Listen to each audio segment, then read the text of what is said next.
ditanya nih, Komang. Komang dulu deh. Karena buka kamera Komang aja nih. Sama Juve nih. Ada pertanyaan, Komang, gimana? Pengen dong golnya. Ya, segeralah. Gol kan sedikit itu. Gol kan cuma sedikit. Tinggal ditambah aja di akun yang sudah ada. Kalau seandainya saya pakai nama anak gitu bisa ya? Tak taruh di Anak umur berapa? Umur berapa? Kalau anak sih baru umur 9 tahun ya. Nah, kalau di bawah pakai KTP ya Pak Jun ya? Iya, kalau di bawah 17 tahun dia nggak bisa karena kan harus KYC nanti. Iya. Nanti nggak bisa ditarik anunya Bitcoinnya kalau dia belum 17 tahun. KYC ya. Pakai nama suami bisa ya? Suami ya bisa-bisa aja kalau yang paling dia 17 tahun. Apa pakai nama lagi satu di bawah gitu? Maksudnya nama lagi satu itu gimana? Itu kemarin kan pakai yang selama 4 tahun itu memangnya beda lagi jadinya gitu Pak, apa enggak, kurang paham sih Pak. Oh, jadi gini, nanti kalau saya sarankan itu di akun yang sama. Ini contoh ya, saya contohkan aja punyanya teman ini, dia punya 5 mesin dalam satu akun gitu kan. Ini contoh nih. Jadi dia punya 5 mesin dalam satu akun. Bentar, ini saya bukain nih. Jadi kita bisa punya banyak mesin dalam satu akun dan memang disarankan sih jangan banyak-banyak akunnya karena kan KYC itu hanya berlaku satu identitas satu akun gitu kan. Nah ini contoh ya. Nah ini saya liatin paketnya nih. Oke, sebentar. My paket. Nah ini nih. Oke, ini Komang bisa lihat ya Mang ya. Ini satu akun nih, satu akun. Jadi akun ini satu akun ya, tulisannya nama akunnya Bos DPR, ya kan? Ini teman saya di DPR kebetulan di Senayan kan. Nah ini dia punya 5 akun nih, coba lihat nih. Jadi pertama itu dia akun standar tanggal 11 Agustus 2024 yang paling bawah itu. Nah itu ada 2 akun standar. Jadi akun standar itu yang nilainya sekitar kalau nggak salah 60 jutaan ya. 60 jutaan sekian yang standar. Nah, dia ngambil 2 akun gitu kan, waktu tanggal 11 Agustus 2024 ya. Nah, akun yang standar ini itu dia awal penambangannya mulai 12 Agustus, berakhirnya 25 November 2027 gitu kan. Nah, kemudian di tanggal 21 Oktober dia nambah lagi akun yang standar juga. Jadi 21 Oktober dia nambah lagi. Nah, jadi berakhirnya nanti yang ini beda lagi, tanggal 22 Agustus. Jadi demikian juga di tanggal 16 November dia nambah lagi, itu berakhir tanggal 17 September 2028. Nah, kalau yang ini bonus ini, dia dapat bonus. Jadi ada bonus, bonus mesin lah istilahnya dia. Pada saat pembelian tuh kebetulan lagi ada promo bonus, ya kan? Nah, jadi artinya mesin yang bawah ini, yang 2 pertama itu, dia habis di 25 November 2027 kan. Nah, tapi nanti mesin yang atasnya masih jalan terus. Yang atasnya itu masih jalan sampai 22 Agustus sama 17 September 2028 gitu. Ya kan? Jadi artinya hasilnya beda-beda tapi jadi satu gitu loh. Nah, ini contoh ya saya lihatin. Di My Wallet saya lihat ini, di My Wallet-nya dia di mining balance. Nah, ini kan ada My mining balance. Nah, dia ada saldo $3.200. Ini dalam bentuk Bitcoinnya 0,0338254 Bitcoin. Nah, kalau kita lihat rincian setiap harinya, kayak gini dia bentuknya. Nah, ini kan setiap hari, misalnya ini kita lihat yang terbaru ya. Ini kan tanggal 8 Januari kan. 8 Januari itu yang kita geser ke kiri. Nah, itu kelihatan kan hasil total Bitcoinnya 8 Januari itu yang ini yang paling atas. 0,0035538 kan. Nah, kemudian kita klik di sini. Nah, ketika kita klik ada 5 hasil gitu. Jadi dalam satu hari itu ada 5 mesin yang menghasilkan Bitcoin gitu loh, Komang dan rekan-rekan lainnya. Ya, jadi dalam satu hari ada 5 mesin. Kenapa bisa 5 mesin? Oh, karena dia ikut 5 akun. Bukan 5 akun, 5 mesin. Jadi akunnya cuma 5 1. mesin, iya. Akunnya cuma 1, tapi dia punya mesin 5 gitu loh. Pak, seandainya mana enakan kita buat akun lagi atau kita kayak mensponsori, misalnya saya mensponsori suami saya taruh di bawah saya itu, mana enakan seperti itu? Sebenarnya sih bisa saja seperti itu, ya kan? Hanya saja memang nanti pasti akan kontrol 2 akun kan jadinya. Ya kan, akan kontrol 2 akun. Kemudian yang kedua adalah kalau akunnya ini sudah goal, itu baru disarankan untuk bisa bikin akun baru, minimal sudah goal. Itu yang kami sarankan, Komang. Kenapa? Karena gini, akun goal itu kan punya hak bisnis yang paling besar lah dibandingkan akun lainnya ya. Nah, jadi kalau misalnya belum sampai goal, disarankan sampai goal dulu, baru setelah itu buka akun kedua gitu. Sarannya sih begitu, gitu. Kenapa? Karena akun goal itu punya hak bisnis yang lebih banyak dibandingkan yang di bawah goal. Nah, itulah gampangannya, ya kan? Nah, contoh gini, kalau ini kan bukan buka akun jadinya Pak, kayak mensponsori suami jadinya. Gimana Pak menurut Bapak? Bisa saja, tidak ada masalah, bisa saja. Cuma nanti kalau akunnya Komang itu masih kecil nilai nilai mesin tambangnya, itu nanti ada keterbatasan nanti kalau misalnya kita bicara nanti dia berkembang gitu loh, Komang. Ya kan? Nah, itu ada keterbatasan income di situ. Kalau misalnya pada saat dia berkembang, akhirnya haknya Komang itu sayang, tidak hak yang full gitu loh maksudnya. Ketika nanti berkembang bisnisnya. Ya itu pertimbangannya sih, tapi tetap keputusannya tetap ada di Komang. Jadi artinya keputusan itu tetap Komang bisa lakukan. Mau di akun sendiri boleh, mau mensponsori juga boleh-boleh saja, silahkan. Gitu sih. Itu sama dengan pairing gitu ya Pak ya, dapat pairing, bonus sponsor gitu ya Pak ya? Iya, ada sistem seperti itu, betul. Ada sistem seperti itu. Itu minimal berapa kalau seandainya dapat pairing itu tetap 2 jalan 2 kaki gitu Pak ya? Iya, tapi kita kan ada matching juga. Jadi kalau matching itu walaupun 1 kaki tetap dapat juga matching. Ya kan? Nah, matchingnya 11 generasi.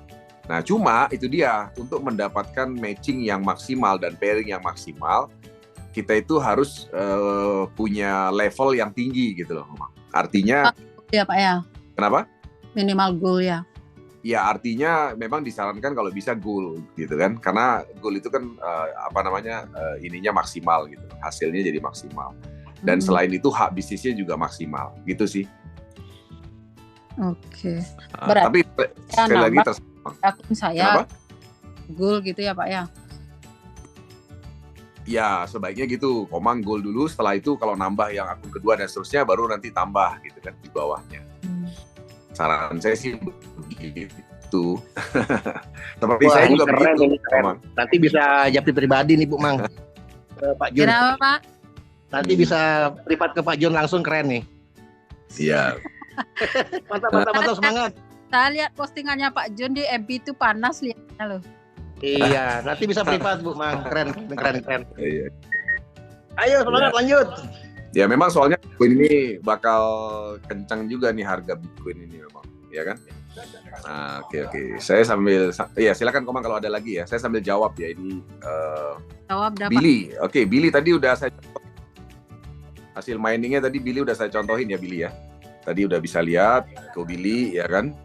Kemudian Afni ini kemarin sudah sempat ikut Zoom ya. Ini kira-kira resiko bisnisnya apa? Bisnis penambangan, ya kan? Lalu legalitas di Indonesia bagaimana? Oke.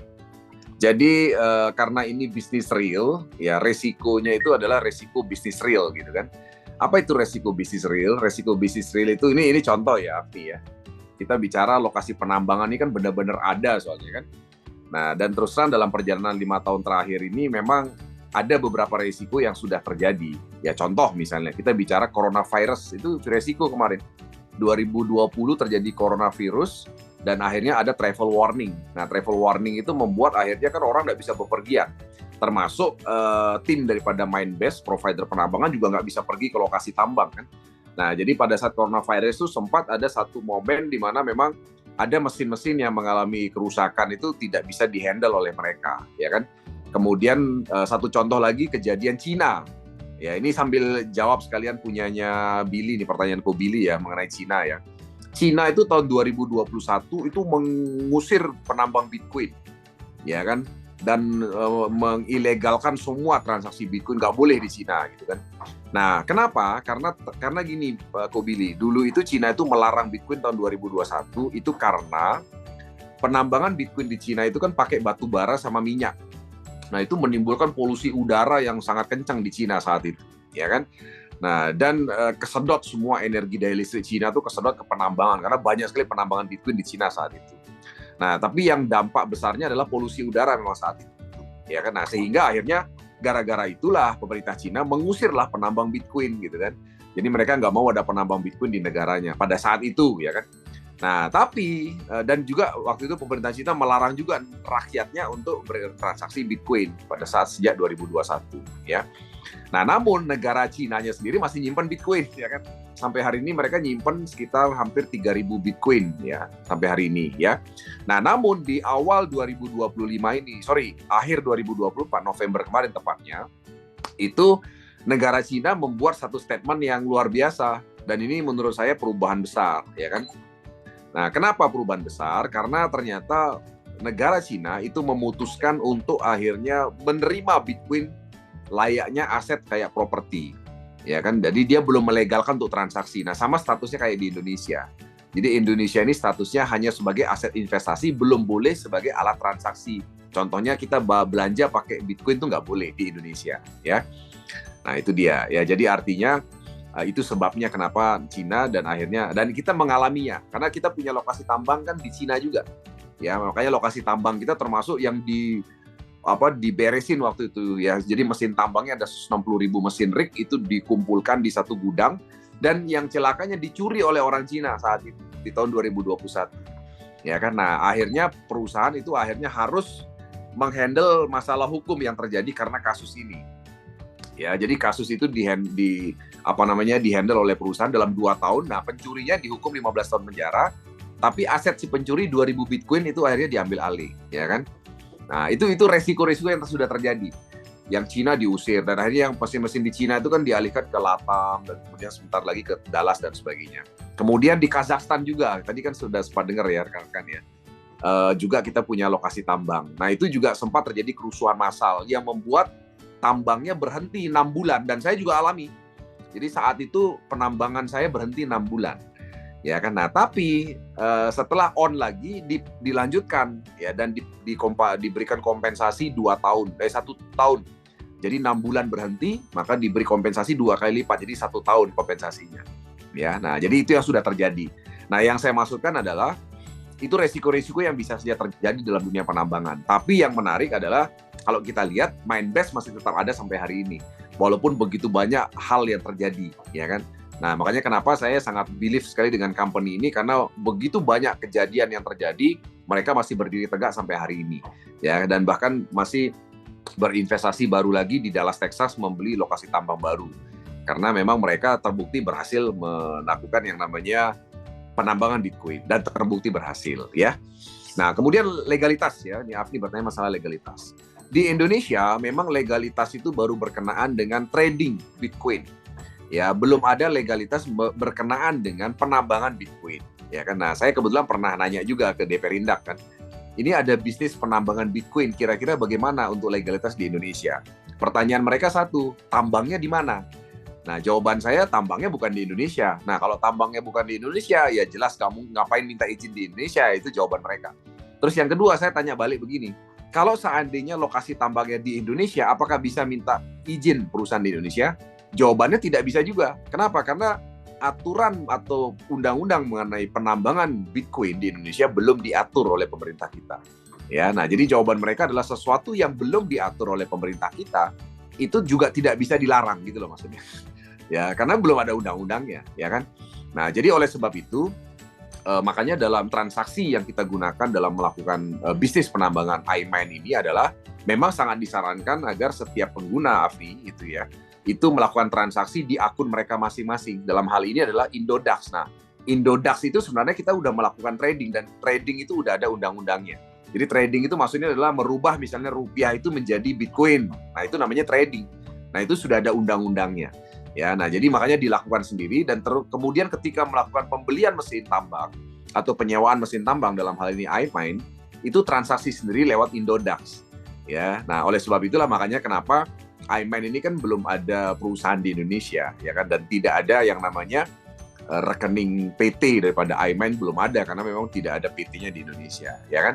Nah, namun satu hal pengalaman saya, Afni ya, dan saya yakin Afni juga sudah sering dengar bahwa ternyata di Indonesia ini yang namanya perusahaan legal itu justru paling banyak masalahnya di Indonesia, ya kan? Yang paling banyak masalahnya di Indonesia itu perusahaan yang legal yang justru punya izin. Ya.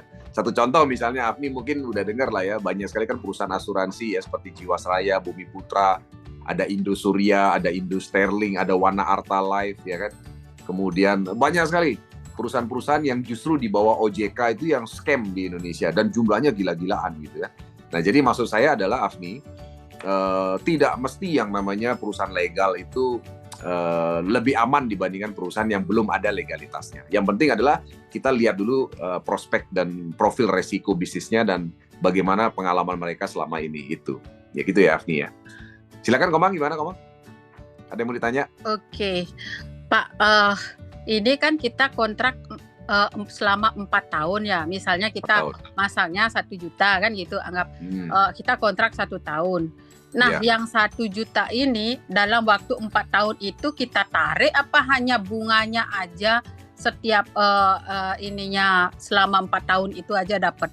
Apakah misalnya anggap dah uang mesinnya itu apakah bisa ditarik atau hanya bunganya aja bisa ditarik? Oke, jawabannya adalah ini kan sewa mesin Komang, ya kan? Bukan trading ya. Jadi Komang ini bukan sedang titip dana untuk ditradingkan, bukan begitu, ya kan? Jadi artinya iMine ini adalah Komang ini menyewa mesin tambang, di mana mesin tambang ini bekerja selama 4 tahun untuk Komang, kan begitu kan? Nah, sama kayak halnya Komang nyewa apartemen misalnya Komang. Kalau Komang nyewa apartemen misalnya 4 tahun, ya kan? Nah, otomatis kan Komang mendapatkan fasilitas apartemen tadi kan selama 4 tahun kan? Nah, Komang nggak bisa kan tarik uang sewanya selama 4 tahun kan? Ya udah, uang sewanya sudah selesai begitu saja kan. Nah, sama dengan hal ini. Jadi dalam hal ini Komang menyewa mesin, dalam 4 tahun itu Komang akan mendapatkan Bitcoin. Ya, jadi mesin itu menambang untuk Komang selama 4 tahun, tapi Komang ketika selesai kontrak tidak bisa menarik kembali uang sewanya. Ya kan? Jadi uang sewanya tidak bisa ditarik kembali, ya. Nah, tapi dalam perjalanan Komang, itu Komang tidak harus narik Bitcoin itu nunggu 4 tahun, enggak. Jadi artinya tiap minggu pun mau ditarik dipindahin ke Indodax boleh gitu loh maksudnya. Jadi yang saya sarankan adalah Komang itu nabungnya itu di Indodax, di akun Indodax-nya. Ya, Indodax itu adalah exchanger Indonesia yang ada di bawah naungan Bapepti. Jadi ada undang-undang yang mengatur, ya kan. Nah, jadi nabungnya itu di Indodax. Komang bisa tarik kapan aja. Nah, kalau sudah ada di Indodax-nya Komang, itu Komang punya kewenangan penuh. Artinya Komang mau merubah menjadi bentuk yang lain silahkan, mau jadi rupiah silahkan anytime gitu loh Komang, ya kan? Nah, kalau pengalaman saya nih Komang ya, pengalaman saya selama dari 2019 menambang, itu modal itu kalau kita bicara hasil mining ya, modal itu dalam waktu 1 tahunan udah balik gitu, modal yang kita keluarkan. Jadi yang tahun kedua dan tahun ketiga sampai tahun keempat itu kalau saya bilang udah untungnya saja, ya kan?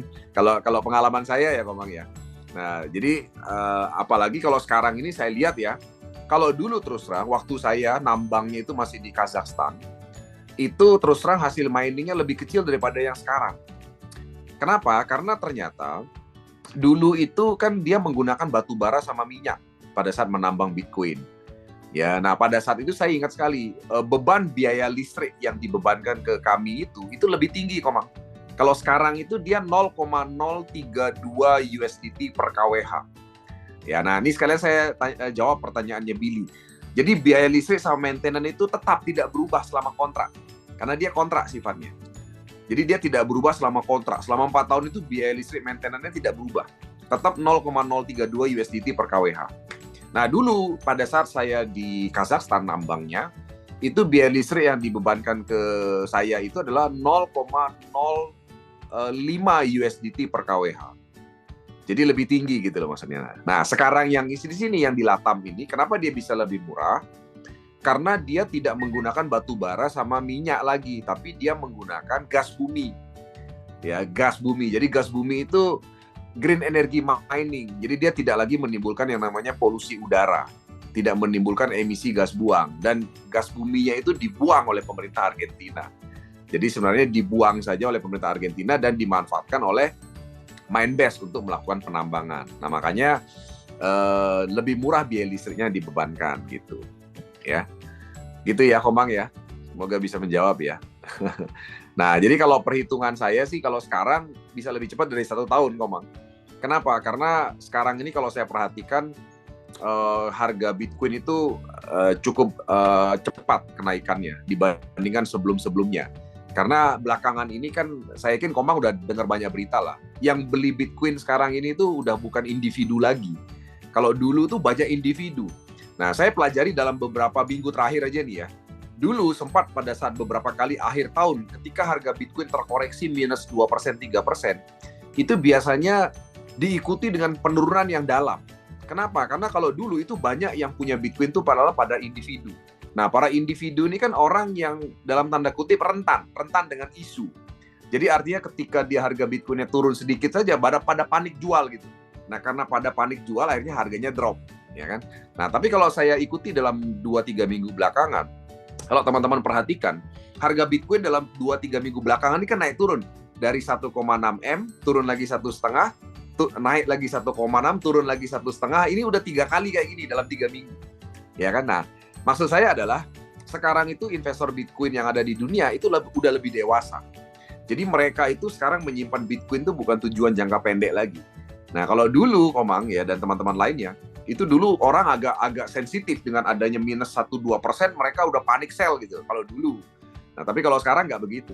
Ya, satu contoh aja kalau misalnya, tadi kan saya sempat cerita yang namanya ETF ya, sekaligus saya jawab Afni ya masalah ETF. ETF itu Exchange Trade and Fund Amerika Serikat. Jadi banyak orang, contoh gini, di Amerika itu ada bursa ETF emas. Jadi ETF emas itu maksudnya adalah, orang itu bisa berinvestasi di emas, tapi mereka tidak perlu punya emasnya. Mereka tidak perlu pegang emasnya. Itu namanya ETF. ETF itu kayak reksadana, berbasis komoditas. Jadi ETF itu dia bisa jual saham atau komoditas yang basicnya adalah reksadana. Nah, di Amerika itu banyak orang-orang yang ingin berinvestasi emas, tapi mereka nggak mau betul-betul pegang emasnya. Kenapa? Karena megang emas ini kan beresiko. Ya, contoh aja misalnya Komang atau Afni ya, atau Kobili misalnya nih, beli 1 kilogram emas, investasi emas. Nah, kita pegang 1 kilogram emas ini kan nggak gampang. Bayangin aja, kalau kita taruh di rumah emas 1 kilogram, pasti kita stres gitu kan. Bayangin aja 1 kilogram emas di rumah. Kalau kita taruh di safe deposit box, mahal lagi, kita harus bayar lagi biaya sewa di bank kan untuk safe deposit box. Nah, orang-orang kaya itu banyak yang berinvestasi emas, tapi mereka nggak betul-betul punya emasnya. Nah, itu namanya mereka beli kontrak kepemilikan emas. Nah, itulah namanya ETF di Amerika. Nah, ETF emas itu baru ada sejak 2004. Nah, sejak adanya ETF emas di 2004, akhirnya harga emas tuh naik 300% sampai hari ini. Ya, karena Bitcoin, ya sama dengan Bitcoin. Bitcoin tuh ETF-nya baru disetujui Januari 2024. Jadi hari ini ya, rekan-rekan sekalian, banyak orang kaya itu pingin dia berinvestasi Bitcoin. Tapi mereka itu nggak ngerti gitu loh. Bitcoin ini bagaimana cara belinya, cara berinvestasinya, banyak yang takut. Takut betul-betul megang Bitcoin sendiri itu takut gitu loh. Nah, akhirnya ETF ini menyelesaikan masalah. Jadi artinya ETF itu dia menggunakan manajer investasi, dia menerbitkan semacam kontrak kepemilikan. Jadi orang yang punya uang itu dia beli, seakan-akan dia beli Bitcoin, tapi dia tidak pegang Bitcoinnya. Ya, dia hanya membeli kontrak kepemilikan Bitcoin saja melalui ETF Bitcoin. Nah, itu yang masarkan adalah para manajer investasi kayak BlackRock dan sebagainya. Ya kan? Nah, itu contoh ya. Nah, jadi maksud saya adalah Afni ya, ETF Bitcoin itu memang kebetulan baru ada di bursa Amerika, belum ada di bursa Indonesia ETF Bitcoin. Ya kita tunggu aja nanti bagaimana reaksi pemerintah Indonesia terhadap ETF Bitcoin yang sudah jalan di Amerika. Dan diprediksi memang 2025 ini akan terjadi double demand. Dan tadi sebabnya tadi saya sudah cerita bahwa selama ini orang yang beli ETF Bitcoin itu dia harus menggunakan uang rupiah. Dan ketika dia mencairkan ETF Bitcoin-nya itu harus dalam bentuk rupiah. Nah, tapi nanti ini ya 2025 akhir ini diperlakukan satu aturan baru dari ETF, di mana orang itu boleh beli ETF Bitcoin itu bisa dengan Bitcoin. Pada saat WD pun bisa tetap dalam bentuk Bitcoin, jadi tidak harus dalam bentuk uang fiat. Nah, ini diprediksi para ekonom dunia memprediksi ini akan membuat harga Bitcoin itu menjadi dahsyat luar biasa di tahun 2025 ya. Nah, jadi gitu Komang ya. Artinya Komang, kalau Bitcoin dengan bentuk penambangan seperti iMine, ini Komang bukan Bitcoin ETF, jadi betul-betul memiliki Bitcoinnya. Dan Komang punya hak penuh, Afni Kobili punya hak penuh terhadap Bitcoinnya. Jadi artinya rekan-rekan bisa lakukan apapun setiap saat. Contohnya melakukan penarikan, merubahnya menjadi rupiah, kapan aja bisa. Nah, tapi ketika dilakukan penarikan pun nanti setelahnya akan terus dapat Bitcoin lagi gitu. Nah, ini saya contohin punyanya Ibu Puspita. Bu Puspita ini punya hotel di Hotel Wina di Bali ya, Komang ya, dan rekan-rekan ya. Ini contoh saya liatin akunnya dia. Dia ikut yang gold juga ini. Nah, ini ya.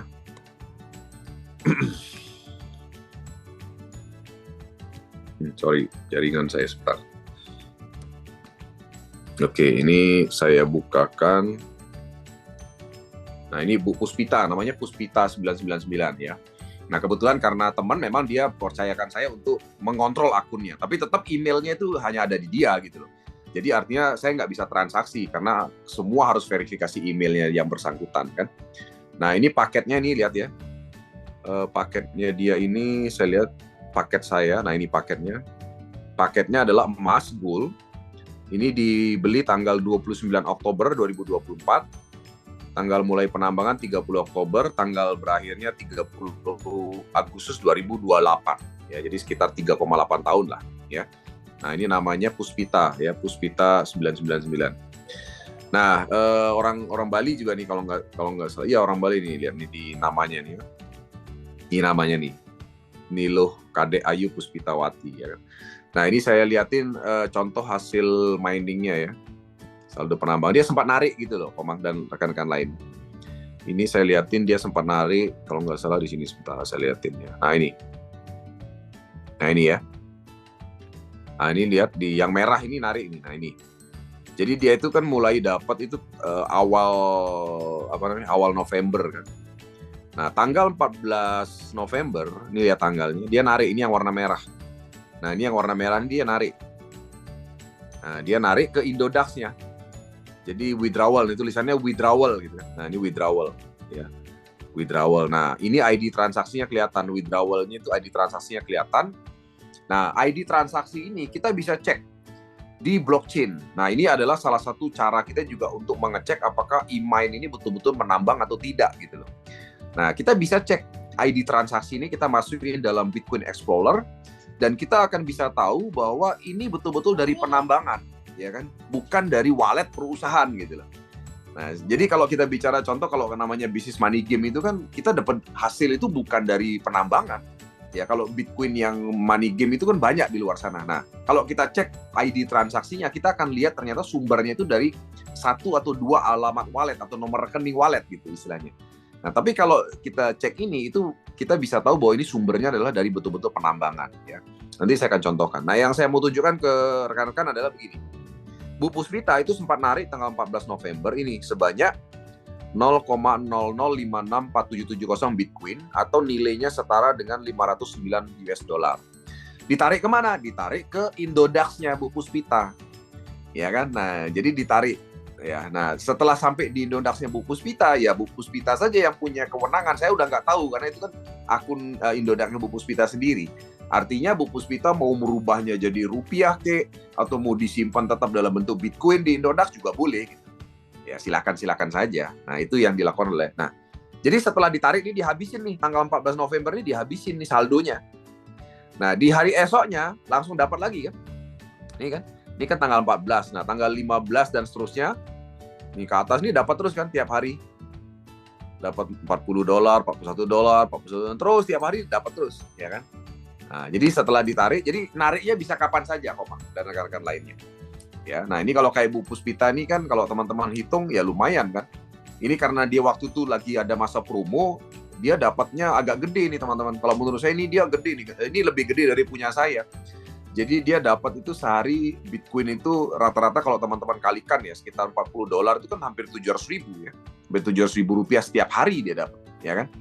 Dan terus terang ya, ini teman-teman aja ya, maksud saya kalau teman-teman lihat hasil result investment-nya dalam waktu 3 bulan terakhir lah, ini hasil tambang ini kalau misalnya nih ya teman-teman mau cairkan dalam bentuk USDT atau rupiah gitu ya, itu bisa di atas 15% sebulan. hasil investmentnya, ya kan? Kalau mau dicairin gitu ya. Tapi sekali lagi saya tidak mengajak teman-teman itu berinvestasi jangka pendek. Saya mengajak teman-teman tuh berinvestasi dalam 4 tahun. Kenapa? Karena biar teman-teman tuh ngerasain lipatan harga Bitcoin-nya gitu. Karena kalau teman-teman tarik tiap bulan, itu kayak Bu Muswita ini, dia kemarin telepon saya, Jun lumayan ya, Junnya sebulan ini saya hitung-hitung rata-rata sebulan bisa 15% loh ini, dia bilang, dengan hasil segini, dia bilang. Oh iya Bu, tapi kalau Ibu tarik, Ibu nggak punya Bitcoin lagi nanti. 4 tahun ke depan pas harga Bitcoin-nya lompat, nggak punya Bitcoin lagi ya. Tapi artinya tetap terserah dia gitu kan. Artinya terserah rekan-rekan. Kalau misalnya mau ditarik juga silahkan, karena itu tidak diharamkan gitu kan. Nah ini contoh, ini kalau mau di withdraw tinggal withdraw aja gitu kan. Kayak gitu ya. Nah ini contoh kalau kita mau cek penarikan misalnya di withdrawal nih, kita bisa cek di withdrawal ya, kita klik di sini, kita klik di buka Explorer. Nah ini akan masuk ke blockchain.com langsung. Nah di blockchain.com kita bisa cek ya kan sumbernya dari mana gitu loh. Ya kita bisa cek transaksinya semua. Itulah menariknya blockchain teknologi atau Bitcoin. Kita bisa mengontrol semua transaksi, dari mana sumbernya, kemana arahnya dan sebagainya. Nah ini kita bisa lihat, ya kan, ini transaksi detailnya di sini ada semua. Ya, nah ini transaksi detailnya semua, kemudian terlihat semua detail transaksinya, ya, nomor hashnya berapa dan sebagainya. Nah kita bisa lihat semua. Siapa yang menambang juga kelihatan di sini, ya kan. Nah ini kita lihat semua overview. Nah ini transaksinya semua, ya. Nah itu namanya blockchain. Kita bisa lihat semuanya blockchain ya. Transaksi detailnya kita bisa lihat ya. Jadi udah nyampe atau belum istilahnya di wallet kita itu kita tahu gitu loh. Ya kan pada saat kita melakukan withdrawal ya. Nah, itu gambaran buat kita untuk mengecek transaksi yang ada ya. Oke, baik. Komang, ada pertanyaan lagi? Oke, sorry. Berarti kalau WD itu memang harus ke Indodax dulu ya Pak ya, nggak bisa langsung ya kalau WD-nya ya? Nggak bisa, karena apa? Karena gini, karena yang aplikasi yang saya tunjukkan tadi itu adalah aplikasi penambangan. Ya, aplikasi penambangan. Nah, di mana aplikasi penambangan itu kan tidak terhubung langsung dengan rekening rupiah. Kenapa yang satu-satunya terhubung dengan rekening rupiah itu hanya Indodax? Banyak sebenarnya, ada 34, ada Indodax, ada toko kripto, ya, ada Pintu, ya kan, banyak, ada 34 perusahaan di Indonesia yang sudah diakui legal di Indonesia sebagai exchanger kripto, itu legal di Indonesia. Ya, tapi dari penambangan langsung ke rupiah itu memang belum bisa. Kenapa? Karena aplikasi penambangan ini kan bukan exchanger. Exchanger itu gini, kamu tahu money changer ya? Nah, money changer itu kan kerjanya merubah rupiah jadi dolar, dolar jadi rupiah, itu money changer. Nah, kalau exchanger itu merubah Bitcoin jadi rupiah, rupiah jadi Bitcoin, itu namanya exchanger. Ya, nah, aplikasi penambangan kita iMan ini bukan exchanger, dia adalah penambangan, bukan exchanger. Nah, yang exchanger itu adalah Indodax gitu loh. Oleh sebab itulah makanya kenapa dari aplikasi penambangan kalau di withdraw itu masukin ke Indodax dulu, ya, itu. Dan Indodax bisa dicairkan ke rupiah, masuk ke bank gitu ya Pak ya? Yes. Nah, kenapa? Karena Indodax itu sudah legal di Indonesia. Mereka pun juga deposit ke pemerintah Indonesia sekitar 1 triliun kan. Kalau exchanger Bitcoin di Indonesia ini kalau mereka mau bertransaksi di Indonesia, mereka itu deposit 1 triliun untuk bisa menjalankan operasional bisnisnya di Indonesia. Gitu. Nah, nanti boleh dicek lah Indodax itu siapa, di mana. Kantornya di Bali ada, Indodax itu di Bali ada kantornya di kalau nggak salah di Kuta itu ada kantornya, ya, itu. Oke, ada pertanyaan lagi silakan. Afni, Kobili, silakan. Pak Jun, boleh Yes. nanya? Ya silakan Juve. Umpamanya tadi kan dari standar ya, yang paling bawah itu kalau untuk satu akun itu kan untuk bisa maksimal itu kan ke goal nih. Ya, Itu bisa ditambah-tambah kayak tadi tuh akunnya kan 5 dia itu. Ya. Itu Bisa. itu dihitung apa tidak? Bisa ditambah-tambah. Tapi memang statusnya itu akumulasi, ya kan. Tapi memang tidak terhitung sebagai goal utuh gitu kan. Tapi sebenarnya kalau kita hitung-hitung, kita total jumlah mesinnya jadinya goal sebenarnya, gitu. Boleh aja. Oke. Itu. Jadi bisa akumulasi dari kecil-kecil, diakumulasi juga bisa. Cuman goal utuhnya untuk paket itu bukan itu jadinya kan. Jadi ya betul. Kalau ditambah-tambah memang bukan goal yang utuh kan gitu. Hasilnya pun beda ya, dikit. Beda dikit. Karena kalau goal utuh itu memang dia ada bonus tambahan dibandingkan dengan yang goal istilahnya akumulasi. Karena jumlah terahash-nya dia ada bonus tambahan. Ya kan? Nah ini kalau saya liatin ya, contoh ya, ini tak liatin.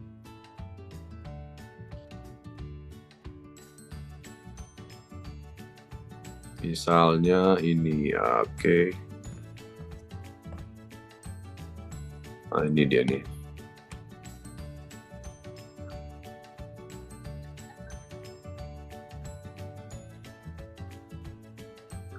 Oke, misalnya yang ini ya, beli package ya. Beli package. Nah ini Jupi lihat ya Jupi ya.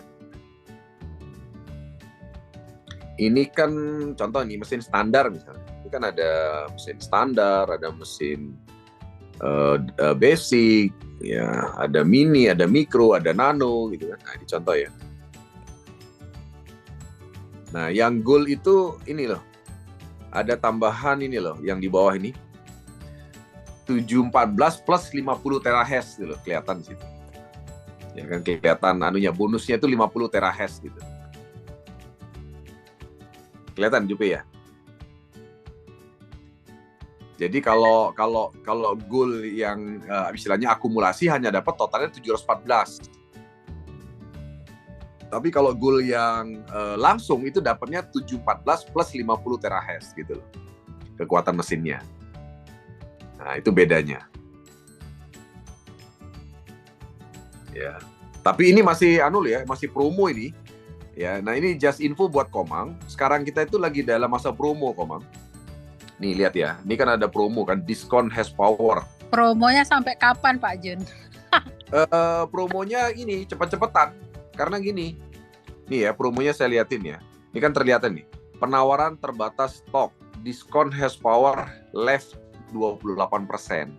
Jadi dia sisa lagi 28%. Jadi mereka itu yang mereka kasih promo itu, mereka kan baru beli lokasi tambang baru di Dallas, Texas, ya kan? Nah, di mana mereka itu dapat mesin harga miring lah istilahnya di Dallas itu, sehingga mereka keluarkan promo untuk 1 juta terahash mesin. Nah, dari 1 juta terahash itu sudah dibeli orang atau disewa orang itu adalah 100% kurangi 28%. Jadi sudah 72% kan sudah diambil orang istilahnya. Sisa lagi 28%. Nah, promo ini baru jalan 35 hari. Nah, artinya kalau Komang bertanya saya sampai kapan, saya nggak bisa jawab karena tergantung ini. 28% ini dilihat aja di akun. Di akun tuh kelihatan kok. Sisa berapa persen gitu kan. Nah, artinya kalau masih ada sisa berarti masih bisa diambil gitu Mas. Ya kan? Nah, itu. Jadi artinya yang tadi itu adalah promo karena kalau normalnya dia nggak segitu. Nih ya, kalau kita lihat yang normal ya, normalnya gold nih lihat. Normalnya itu adalah 1.200 hari, Komang. Nih lihat. Yang normal tuh, yang Komang kemarin ambil itu kan 1.400 hari itu masih promo itu yang Komang ambil kemarin. Nah, yang normal itu 1.200 hari, jadi nggak 1.400. Jadi 1.400 tuh promo. Ya, nah itu yang saya mau infokan. Kemudian hash power mesinnya itu adalah, contoh gold itu yang normalnya adalah 630. Ya kan, nah promonya dapat 714 terahash. Bonusnya yang normalnya 49, tapi karena ada promo ini bonusnya jadi 50 terahash gitu. Nah itu maksudnya promo itu begitu. Ya. Oke, ada pertanyaan lagi? Silakan.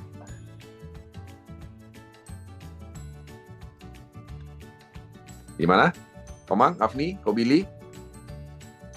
Oh, mantap. Kobili mau ikut yang standar ya. Sip, Ko. Nanti saya berikan link ya, Ko ya.